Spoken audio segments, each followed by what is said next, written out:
City Chronicles, A Fresh Start. This awesome story is written by an unknown author, so grab your coffee, sit back, and enjoy the show. Angel City has more missing people per capita than any other city in California. You can see the missing posters plastered across every telephone pole. Some of them are about an inch thick, too. That's how bad it is. The townies have grown used to it, but me? In all of the 5 years of living here, I never have. By day, the city is bright and colorful. The beach and the boardwalk are jammed packed with men, women, and children of every walk of life. They're playing games in the arcades, fishing, taking photos, dipping their toes in the water and watching the yachts and surfers cruise across the sparkling blue water, or getting their names engraved on grains of rice. But Angel City at night is an entirely different city. Sure, there's still people out at night. They walk the boardwalk and the beach. But the arcade is closed, and all the rice engravers have gone home for the night and the yachts have docked. Some of them are doing some night fishing, but mostly it's just gangs of people who don't have anything better to do except drink beer and tell surfer stories. I had moved there with my mom to Angel City after my mom had come home to find my dad in bed with her coworker. She immediately filed for divorce the next morning. Dad didn't fight it. He was planning on getting a divorce himself. He just hadn't filed the paperwork. Anyway, that's how we ended up in Angel City. I loved it. There was a local comic shop right on the boardwalk. Daryl, the shop owner, offered me a job there, and I readily took it. I won't forget the night I met Peter. I had just decided to come out as gay to my mom and was a nervous wreck. It was a Friday, and I was closing the comic shop for the day and getting onto my dirt bike to head home. I saw him for the first time that night, leaning against his black motorcycle next to the boardwalk. He had short blonde hair and wore a black leather jacket. He also wore a pair of wireframe shades, despite the fact that the sun had set half an hour ago. I found myself entranced by him. He was like nothing I had ever seen. Standing next to him were 3 of his friends. 2 were almost identical, except that they each had a different ear pierced. They both wore black t-shirts and faded blue jeans. The 4th member of the group wore a bright pink Letterman and was moving his hands back and forth while he talked. The man in the black jacket must have noticed I was staring at them, because he silenced his friends and walked up to me. He looked even better standing right in front of me, and I couldn't help but stare at his lips as he spoke. "You ride?" I blinked and looked up at his sunglasses and tried to focus on them, but found my eyes wandering over his square jaw. "Oh, sometimes," I said. "I used to race when I was younger." "Cool, my name is Peter." He stuck out a hand. I took it and couldn't help but notice how cold it was. "What's yours?" "Tony," I replied. "Tony," he said. The way my name rolled off his tongue sent shivers down my spine. "Nice to meet you, Tony." "Sure, yeah, same, Peter," I replied as I put my hand away. "The twins back there are George and Joseph, and the one in the pink Letterman is David," Peter said, gesturing to each of them in turn. "Do you want to ride with us?" I swallowed hard. I would like to, but not tonight. I'm free Friday, though. "Friday," he said, and again the way his tongue languished on the word was like honey. "Friday works for me. We'll meet here after you get off. That sound good, Tony?" He flashed me a wolfish smile. "Yeah, sounds good to me," I nodded. "Good, see you Friday." He then walked back to his friends. David hooted and whistled at him, and I felt my ears burning. I drove home, my heart and mind racing. Friday couldn't get here fast enough.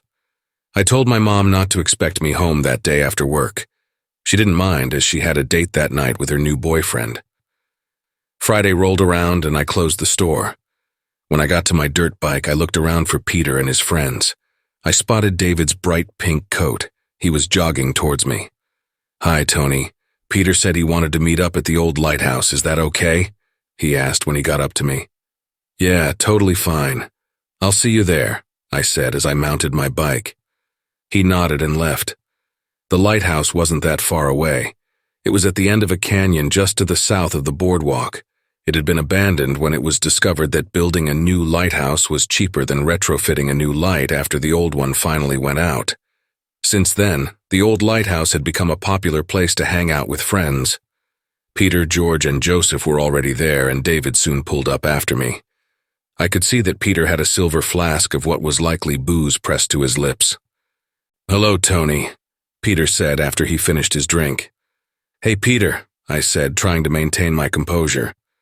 "George, Joseph." The twins nodded back at me. Peter walked up to me and offered the flask.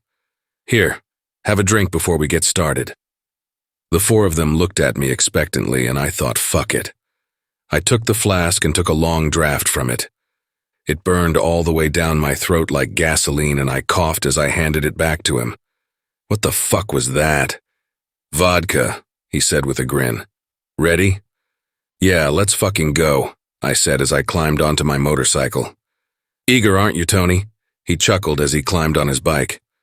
He revved his engine and pulled up next to me. "If you can keep up with us, we'll meet here again next week. If not, well, it was nice meeting you." I nodded and turned my bike back on, the familiar vibrations of the engine purring between my legs. I turned my bike around and got directly behind Peter. "Is everybody ready?" he shouted over the collective roar of our engines. We all revved our engines in response. "Good, let's go." And we sped off into the night, guided only by our headlights. I kept my eyes glued to Peter's back as we drove. First on the road and then off-road into a thick forest. Twigs snapped beneath our bikes and dirt shot from under our tires. I felt every bump and felt freer than I had ever in my life. All around me, Peter and his friends were whooping and howling with the sheer pleasure we felt. After some time of this, Peter turned us around and we began heading the way we came. I pulled up next to him and flashed him a huge grin and a thumb up. He returned both gestures. A few seconds later, thick fog began to roll in. This only spurred Peter into driving faster, and we all pushed our bikes to keep up with him. I could only see Peter on my left and George on my right. The fog swirled around and behind us as we continued to push our bikes to the limits. The fog began to thin, and up ahead I could see we were heading right for the edge of a canyon. The others must have seen it, but they gunned it anyway. I wasn't sure if I wanted to stop or keep going. I looked at Peter. He was too focused on the horizon in front of him. George was the same way too. I looked ahead and swallowed hard. Their bikes revved louder and louder, egging me on. At the last moment, I hit my brakes and turned my bike around. Peter and the rest of them sailed over the side of the canyon, and I watched in amazement as they landed on the other side. Peter looked over his shoulder at me and then pointed towards the lighthouse. I swallowed hard and turned my bike around and headed back to the lighthouse. Peter and his friends were already waiting for me. "Why didn't you jump, Tony?" he asked quietly. "I didn't think I could make it," I replied. Peter smirked at me. "He didn't think he could make it, George," he said, looking back at George. "He didn't think he could make it," George repeated. George looked at Joseph and laughed. "I think he was just scared," Joseph said. "What do you think, David?" David shrugged and said, "Maybe he couldn't have made it." David looked at Peter. "I think he could have made it," Peter said. He leaned on his bike's handlebars and looked at me. "I think you could have made it. And I'll tell you what, come back here tomorrow night. We'll see what you're really made of." I nodded. "Sure." "Good boy." Peter dismounted his bike and sauntered up to me and patted me on the cheek. I could feel myself heating up a little. "Good night, Tony." "Good night, Peter," I said. Then I was gone, headed back to Angel City. I arrived home around 1 a.m. My mom's car wasn't in the driveway, so I had the house to myself. That night I dreamt of Peter and me kissing. His hands roamed through my hair as he pulled my head to the side and began to kiss my neck. I remember moaning softly as I felt his teeth bite down, hard into my neck. It was pure ecstasy. And then I woke up. The sun was too bright, and I was slightly hungover from the vodka the night before. I showered, shaved, and headed downstairs. My mom still wasn't home. She must have spent the night over with her new boyfriend. I was secretly glad. I could put off coming out to her another day. I shot her a text letting her know I wouldn't be home for dinner again. I cleaned up around the house for a bit before heading to work. Daryl was behind the counter when I came in. "Hey, Tony," he greeted me. "Hey, Daryl," I waved at him. "Did I see you last night with a man named Peter?" he asked. "Yeah, what about him?" I frowned. "He looks like trouble, kid," Daryl said. "Be careful." "Thanks, Daryl," I said with a smile. He didn't smile back. Evening couldn't come fast enough for me, and when it finally did, I eagerly headed out to the lighthouse. Once again, Peter and his friends were waiting for me. This time, they had brought dinner with them in the form of Chinese takeout. "Good evening, Tony," Peter said as he tossed me a box and I caught it. "Evening, Peter," I said as I opened the box. It was full of rice. "Thanks for the rice," I dug in. "Not a problem," he smiled. "When you're done, we can ride again." I nodded. "Any tips for going over the canyon?" I asked. "Just don't think about falling," replied Peter. "You'll do fine." I finished up my food and the 5 of us mounted up. Once again, Peter led us down the road and through the forest, and then we turned and headed for the canyon again. I gulped as I saw the edge of the cliff, but I knew I could make it. The others had, after all. Their bikes revved louder as they gunned it, egging me on.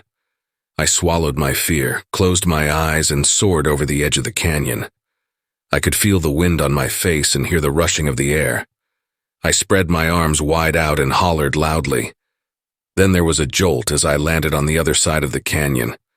I grunted but managed to stick the landing. Peter and the other 4 landed a little bit after me, all of them cheering and clapping. Peter grinned and I felt my heart melt. "Congratulations. You're one of us now," he said, slapping me on the back. "I've brought just the thing to celebrate you joining us." Peter pulled a jeweled flask from his coat. He took a swig from it and passed it to George, who drank from it and passed it on. The flask traveled through all 4 of them before David handed it to me. I looked at it and for a moment I was wondering if I should drink from it. "What's the matter, Tony? It's not poison," Peter said with a chuckle. "Come on, drink it, Tony." One by one, each of the other 3 began to chant, rising in volume with each repetition. "Drink it, Tony." I couldn't help myself at that point, and I took a big swig from it. It didn't burn like last time. It tasted smooth and sweet, almost like honey. A cheer went up from the 4 of them, and suddenly I felt much lighter. "What is it?" I asked as I passed Peter the flask back. "Blood," he said with a face like stone. "No way," I said, suddenly shaken. "That? No, seriously?" Peter laughed, and he shook his head. "No, I'm just fucking with you. It was fucking mead." "Oh," I let out a sigh of relief. "Come on, we want to show you something," Peter said. He wheeled his bike around and we followed suit. He led us to an old rickety train bridge. We parked our bikes and he walked over to it. "What did you want to show me?" I asked. "What did I want to show you?" he replied. "George, do you want to demonstrate what I wanted to show him?" "Well," George said as he strode across the bridge. "Sure." He jumped over the edge and I gasped, "George!" I ran to check and see if he was okay. He was fine. He was holding onto the side of the bridge. "Hiya, Tony," he said. I could only see the yawning chasm beneath him. "We have this little game we like to play," Peter explained. "We like to see who can hang off of this bridge the longest." "What happens if you fall?" I asked. "Oh, we'll be okay, don't worry about that," Peter said. Joseph joined his twin and so did David, and then Peter. "Come on down, Tony." I took a deep breath and jumped down there with them. I caught onto the side of the bridge and hung on for dear life. Peter was right in front of me. "How far are you willing to go, Tony?" "What do you mean?" I asked. My palms were sweaty and already my arms were getting tired. "How far are you willing to go, Tony, to be one of us?" Peter didn't seem to be having any trouble holding on to the bridge. "I thought I already was," I replied. I adjusted my grip with grunt. "Not quite. I need to know if you're willing to go all the way, Tony." In the distance, I heard a train horn blaring. I gulped. "So how far, Tony?" I thought about it for a moment. How far was I willing to go? I looked into Peter's beautiful green eyes and felt myself relaxed. I would do anything for him, I realized. "All the way," Peter smiled. "Good man," he said. And then the train rattled across the bridge and I could hear nothing as it roared above us. The whole bridge vibrated and rattled, threatening to dump each of us off. Yet somehow we managed to keep our grip and the train passed by. George, Joseph, and David all climbed up back onto the bridge, leaving Peter and I alone. "You're a good-looking man, Tony," Peter said. I'm glad you want to go all the way. He smiled at me again and climbed up onto the bridge. I followed him, my heart thumping in my chest. George, Joseph, David, Peter said. I'll meet you guys back at the mine shaft. The other three smiled and looked at me, and for a moment I could see a predatory glint in each of their eyes. Then they got on their bikes and drove away. Peter turned back to me and grabbed me around the waist. He pressed his cold lips against mine, and I felt myself melting as I kissed him back. He pulled back and pulled out the jeweled flask and drank from it before giving it to me. I took a drink and then we kissed again. It was just like my dream, until it wasn't. I felt something dripping onto me and I pulled back, only to see that the skin on Peter's face was peeling off in sticky, wet clumps. Even behind his ever-present shades, I could see his eyes glowed a bright crimson color. I struggled against him uselessly as his ears elongated and became bat-like. His nose exploded into a snout, and I could see long, needle-like fangs in his mouth. He bit down hard onto my neck and began to suck. My whole body felt like it was on fire and my throat went dry. My eyes rolled up into the back of my head as I went slack in Peter's iron grip. And then I blacked out. The next morning I woke up and everything was too bright. I was back in my bedroom and sweating. My mouth was dry as a bone and I felt incredibly thirsty. However, my first thought was to run to the bathroom and check on my neck. Surely there must have been a wound, right? There wasn't. I let out a sigh of relief. Maybe I had just imagined the whole thing last night. I splashed some water on my face and headed downstairs. My mom's car was in the driveway, but she was asleep on the couch, still in her clothes from last night. She must have had a long night. I decided it was better not to wake her and stumbled my way to the kitchen. I poured myself a glass of water and drank it, but it did little to quench my thirst. So I drank another one, and then another. Each glass did nothing for my thirst. Suddenly there was a knock at the front door and I made my way over there. I pulled it open and after my eyes recovered from the sudden shock of California sun, I saw it was Peter. "Hey Tony, how are you holding up?" he asked, leaning against the doorframe. I'm all right," I said, looking back at the sleeping figure of my mom. "How did you know where I lived?" "You told me last night after you hit the mead too hard," he explained. "That's how I got you home. Just wanted to check on you." "Thanks. I'm all right, just a little thirsty," I said. "Yeah, I figured. Come by the old lighthouse tonight at midnight. I've got just the thing to fix you up." I thought about it. "All right." "Excellent. Are you still willing to go all the way, Tony?" he asked. I licked my lips and nodded. "Yeah, I'm willing to go all the way." "Good." He kissed me again on the lips and then was gone. "Who was that at the door, Tony?" my mom asked groggily. I looked at her. I coughed. "Mom, there's something I have to tell you." She sat up concerned. "What is it?" she asked. I shuffled my feet and then sat next to her on the couch. "It's nothing bad. At least, I hope not." She frowned. "What do you mean?" "Mom, I looked down at my hands. "I'm gay." She went silent for a moment and looked at me. "You're gay, huh?" she asked. I looked back at her and nodded. "Yeah, that was my boyfriend." "You have a boyfriend?" She quirked an eyebrow at me. "Yeah, we just started dating last night." "Oh, that, She fell silent before asking, "Is that who you went to meet Friday night as well?" "Yes," I replied with a nod.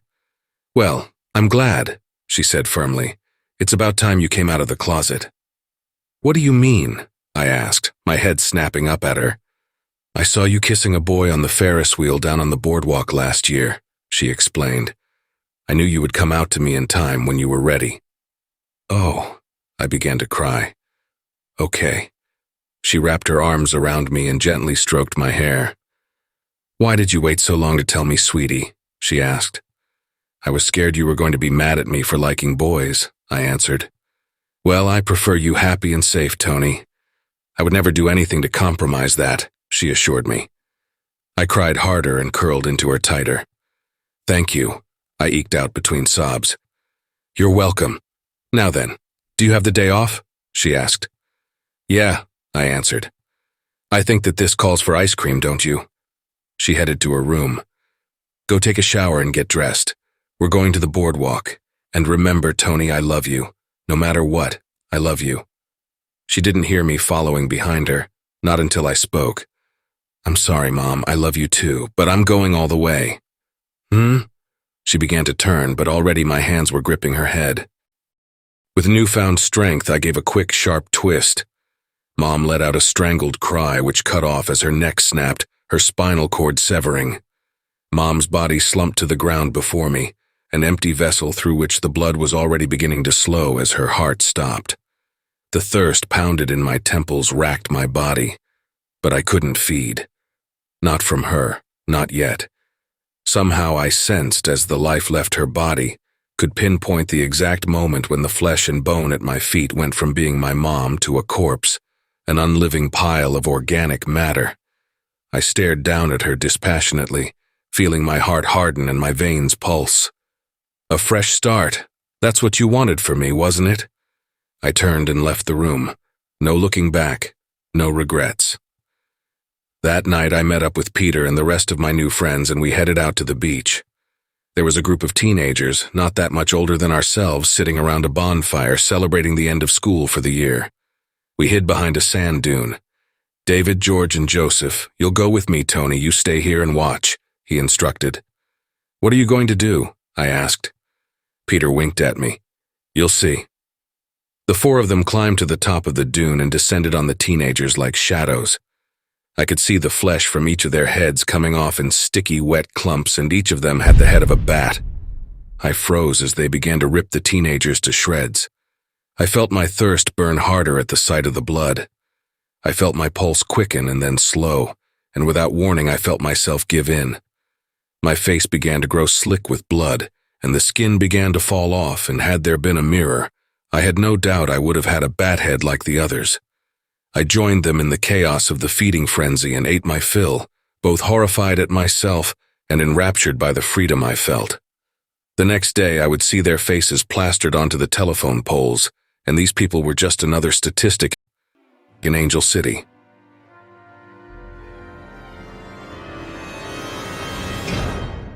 Hey family, a very big thank you to an unknown author for allowing me to narrate such an awesome tale. Be sure to check out their Creepypasta.fandom profile for more of their awesome works. If you would like to support us and make a donation, I'd be very much appreciative. I do have PayPal and a Buy Me a Coffee account. Be sure to also check out our merch store. There are plenty of items and designs to choose from. If you enjoyed this video, then why not check out the next one? Here, on the right-hand side. You can also follow us. All my socials and all my other links are contained within the Linktree link below.